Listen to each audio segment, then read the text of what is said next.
Good morning, I am DR.Baneswar. Today I am going to make a video on dural meningeal folds and dural venous sinuses. So there are four dural meningeal folds. The number one is fox cerebri, second one is tentorium cerebelli, third one is fox cerebelli, and fourth one is diaphragma sella. This is our base of skull, which is made up of these bones: frontal bone, temporal bone, occipital bone, and this sphenoid bone. So this base of skull, here in this base of skull we can see the cranial cavity. So this is the number one, anterior cranial cavity, middle cranial cavity, and posterior cranial cavity. So this cranial cavity will be divided into anterior, middle, and posterior by the help of the dural meningeal folds. So before going to the dural meningeal folds, we must know about the meninges. So the bones are covered externally by the periosteum and internally by the endosteum.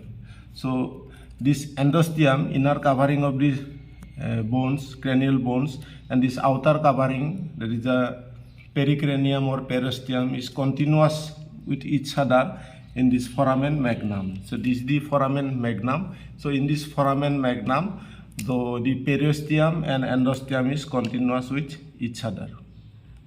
So this is the cranial cavity within the cranial bones. So right now, so this coronal section of the cranium, and this is the foramen magnum. This is foramen magnum. So external covering of this cranial bone is the periosteum, and internal covering of this cranial bone is the endosteum. So endosteum and periosteum is continuous in this foramen magnum. Now this is the meningeal durameter. Inside the endosteal durameter, this is the endosteal durameter. So inside the endosteal durameter, this is the meningeal durameter. So this meningeal durameter, which is continuous downward towards the vertebral canal, this is the endosteal meningeal durameter. So this meningeal durameter, which is continuous downward towards the vertebral canal. Now this meningeal durameter will make some folds. These are called dural meningeal folds. So this one is the fox cerebri, and this is tentorium cerebelli. So now we'll see in the bigger model. So this is the bigger model, and this one is also a bigger model, showing the dural meningeal folds. So there are four dural meningeal folds. This number one is the fox cerebri. This is the fox cerebri. Then next one is the tentorium cerebelli. Then this third one is the fox cerebelli. And the fourth one is the diaphragma sella. This is the diaphragma sella. So before going to discuss the different dural meningeal folds and dural venous sinuses, we must know the bony landmarks within the cranial cavity. So first of all, we must know the bony landmarks. In case of this frontal bone, is the frontal crest of the frontal bone. The frontal crest. So here also it is the frontal crest. Is the frontal crest. Then is the crista galli. Is the crista galli. So this one is the crista galli. Crista galli is a perpendicular plate of bone. It is a perpendicular plate of bone of the ethmoid bone. Then is the anterior clinoid process of the sphenoid bone. This one is the anterior clinoid process of the sphenoid bone. Then is the posterior clinoid process. Is the posterior clinoid process of sphenoid bone. Then is the sella turcica, hypophyseal fossa of the sphenoid bone. Then is the superior border of the petrous part of the temporal bone. This is the superior border of the petrous part of the temporal bone, and this is the inferior border. This is the inferior border of the petrous part of the temporal bone. Then is the sigmoid sulcus. This is the sigmoid sulcus in the temporal bone. Sigmoid sulcus. Then is the foramen magnum. Foramen magnum. Then this is the occipital crest. Occipital crest, and this one is called internal occipital protuberance. This is internal occipital protuberance, and this one is the external occipital protuberance. External occipital protuberance. That is the transverse sulcus. This one is transverse sulcus. Now we'll discuss the fox cerebri. It is called fox cerebri. The shape of this fold is called fox cerebri because its shape is fox shaped, sickle shaped. So this fox cerebri having two ends, anterior end and posterior end. So the posterior end is bigger than the anterior end. This is the anterior end and this is the posterior end. This one is the posterior end. So the anterior end, posterior end, then is the superior border or upper border. Superior border or upper border, and this one is inferior border.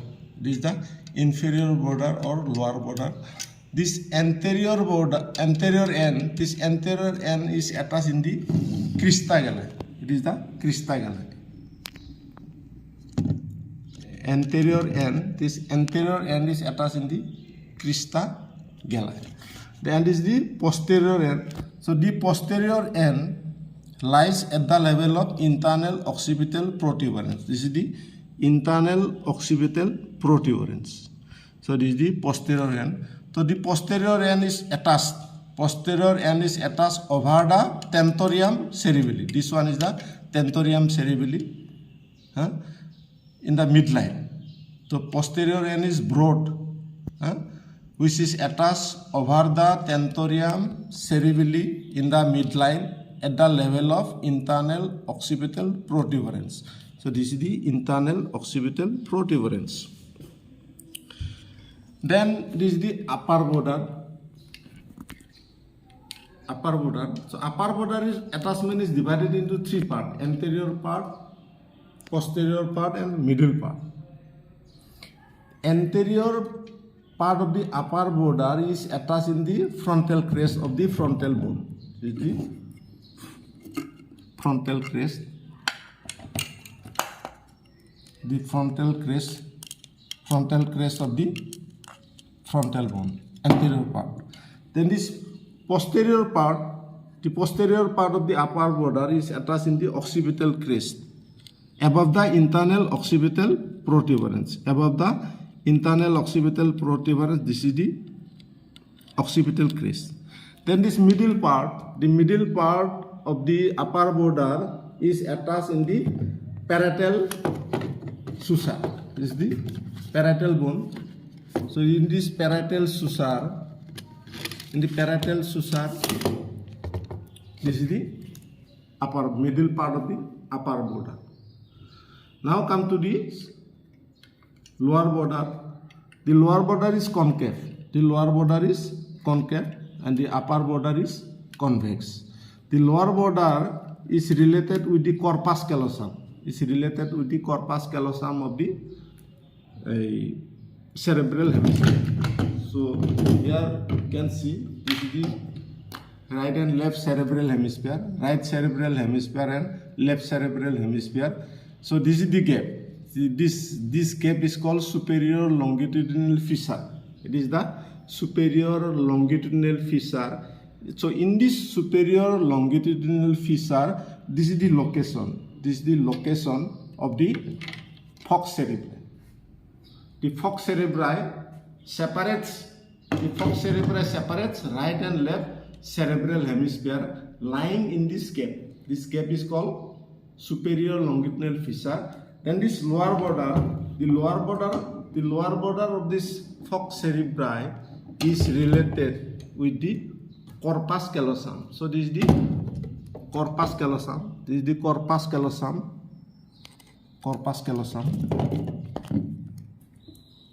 Corpus callosum. Corpus callosum is the commissurial fiber, crossing fiber from the right to the left cerebral hemisphere, or from the left to the right cerebral hemisphere. So this is the corpus callosum, having different part: rostrum, genu, body, and splenium. So this corpus callosum is related with the lower border of the falx cerebri. Now come to the tentorium cerebelli. This is called tentorium cerebelli. So tentorium meaning is a tent, tambu, samiana, or it is also known as tamighara in Hindi. So this tentorium cerebelli, it is the tent of the cerebellum. So right now we have to know this cerebrum and cerebellum. This is called cerebrum. It is the cerebrum. It is called cerebrum. Right cerebral hemisphere and left cerebral hemisphere. So this right and left cerebral hemisphere lies in the anterior and middle cranial fossa. So anterior and middle cranial fossa, and this one is the cerebellum. This one is called cerebellum, and this is called brainstem. The brainstem means this is the midbrain. This one is called midbrain. The pons. This part is called pons, and this part is called medulla oblongata. This one is called medulla oblongata, and this is the cerebellum. So this cerebellum lies in the posterior cranial fossa or posterior cranial cavity. The cerebellum lies in the posterior cranial cavity or posterior cranial fossa. This is the posterior cranial cavity or posterior cranial fossa, which is bounded posteriorly by the occipital bone. This is the occipital bone, foramen magnum, and the petrous part of the temporal bone. So this is the cerebellum, and here will be the cerebrum.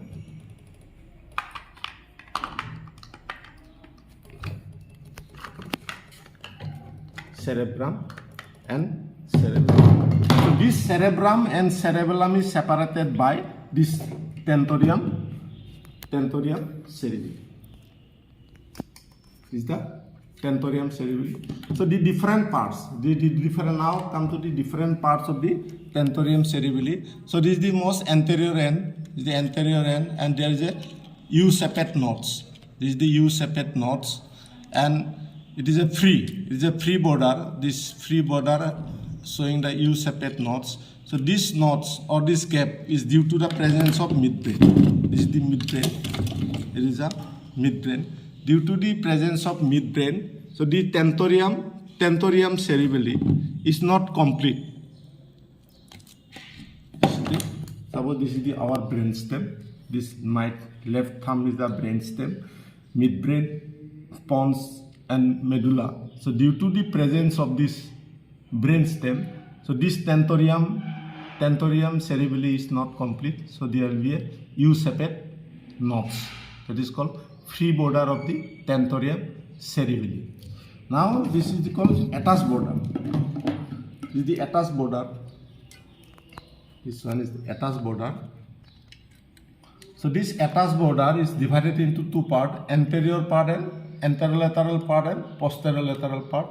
Anterolateral part of the attached border is attached in the superior border. It is the superior border. It is the superior border of the petrous part of the temporal bone, and this is the posterolateral attached part or attached border, which is attached in the transverse sulcus, in the upper and lower banks or lips of this transverse sulcus of the occipital bone. The posterolateral part of the attached border of the tentorium cerebelli is attached. Now there is an anteriormost end of this tentorium cerebelli. Anteriormost end. So this anteriormost end is twisted. It is twisted. That means the free border the free border extends up to the anterior clinoid process. This is the anterior clinoid process. The free border will be attached anteriorly to the anterior clinoid process, and this attached border will be attached in the posterior clinoid process of the sphenoid bone. This is the posterior clinoid process of the sphenoid bone. So that's why it is twisted. The medial or free border will extend up to the anterior clinoid process, and the attached border will be inserted in the posterior clinoid process of the sphenoid bone. So this is about the tentorium cerebelli. Now come to the fox cerebelli. This one is called fox cerebelli. So this is also a fox-shaped durameter, meningeal durameter. It is having two ends, upper end and lower end. So in this anatomical position, this is the upper end and this is the lower end. Upper end is broad, which is attached in the inferior surface of this tentorium cerebelli in the midline at the level of internal occipital protuberance. So this is the attachment of the upper end or upper side. Then this is the lower end. Lower end is pointed. The lower end is up to the posterior border of the foramen magnum. This is the posterior border of the foramen magnum. So this is the extent of the lower end of the fox cerebelli. Then it is having two border, anterior or free border. This is anterior or free border, and this is attached border, posterior or attached border. So anterior border. Now this fox cerebelli, this is the anterior border or free border. It is related with the vermis. This is the vermis of the cerebellum. So this free border is related with the vermis, and the gap between the right and left cerebellar hemisphere is called vallicula. So this gap is called vallicula. So in this gap, in this depression, the anterior border of the fox cerebelli lies. This fox cerebelli separates right and left cerebellar hemisphere. Then this is the posterior attached border. So the posterior attached border is attached in the occipital crest, internal occipital crest, just below the internal occipital protuberance up to the posterior border of the foramen magnum.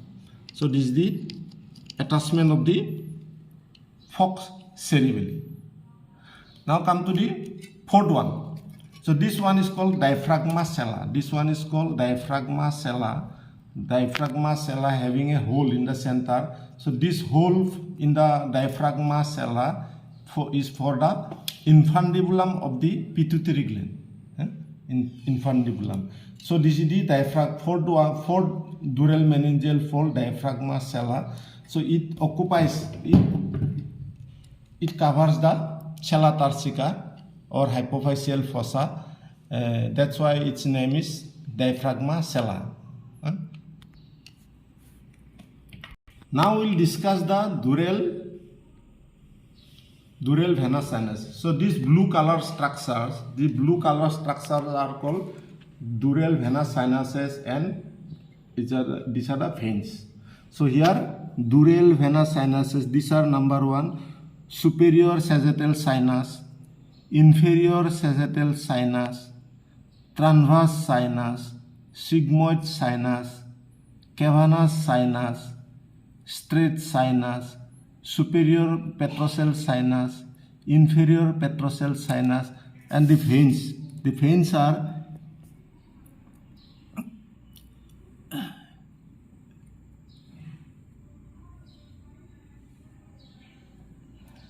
internal cerebral veins, basal veins, great cerebral vein of Galen, then superficial middle cerebral vein, superior anastomotic vein of Trollard, inferior anastomotic vein of Labbe. So here now this is called superior petrosal sinus.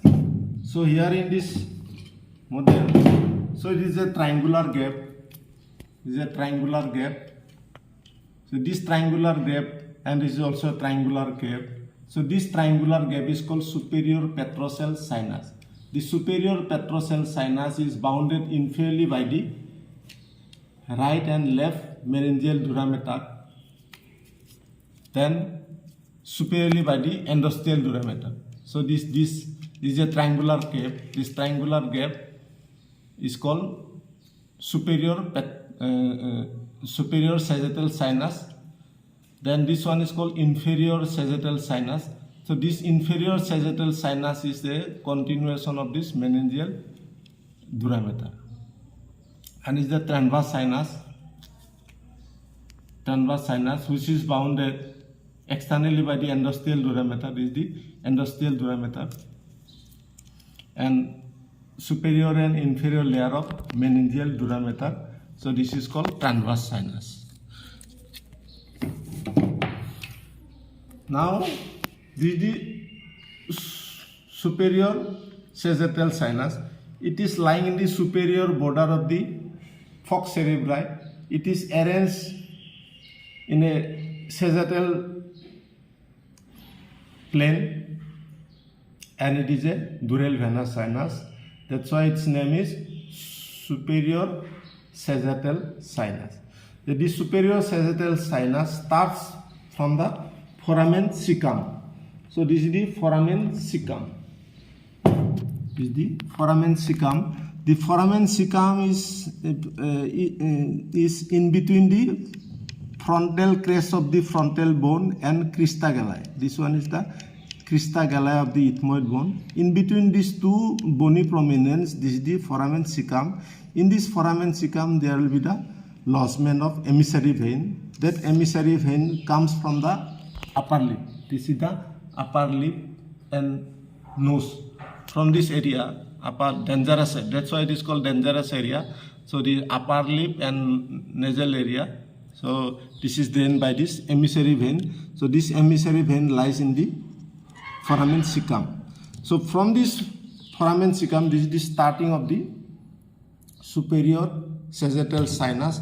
So this superior sagittal sinus will be up to the internal occipital protuberance. I mean the level of attachment between the tentorium cerebelli and falx cerebri and falx cerebelli. So this is the meeting point of these three dural meningeal folds. So this is the level. This is the level internal occipital protuberance. So this superior sagittal sinus will go towards the right side. So this is the proof. This bone is here. You see the superior sagittal sinus. The superior sagittal sinus will go always towards the right side. It goes towards the right side. Okay. So now this superior sagittal sinus will become transverse sinus. This one is the transverse sinus, which is attached in the posterolateral attached border of the tentorium cerebelli, transverse sinus in the transverse sulcus. This is the transverse sulcus of the occipital bone, transverse sulcus. Then this transverse sinus will become the sigmoid sinus. It is the sigmoid sinus. So this sigmoid sinus will lie in the sigmoid sulcus. This is the sigmoid sulcus. This is sigmoid sulcus. Okay.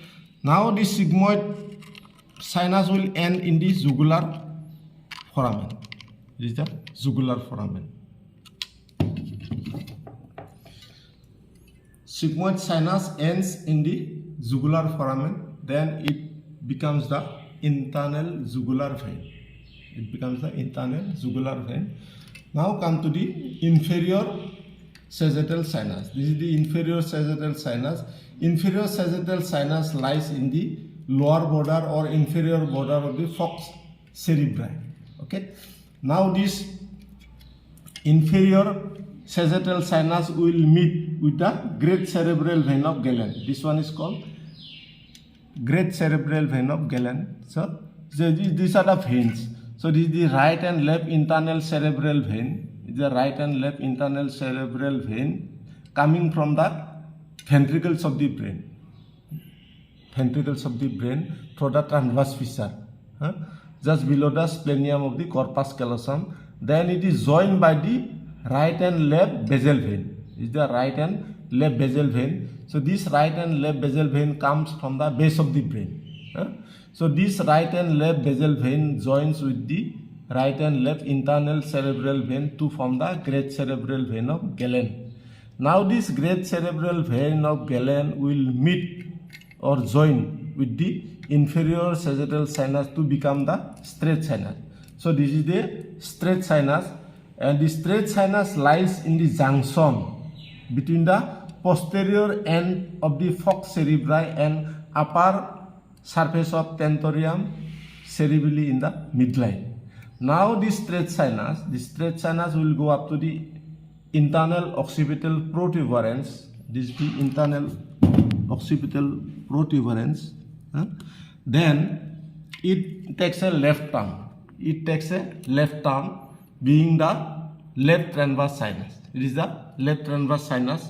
Now this left transverse sinus will become the left sigmoid sinus. This is the left sigmoid sinus lying in the sigmoid sulcus. The left sigmoid sinus will end in the jugular foramen. From the jugular foramen, it becomes the left internal jugular vein. Okay. Now come to this cavernous sinus. So this is our cavernous sinus.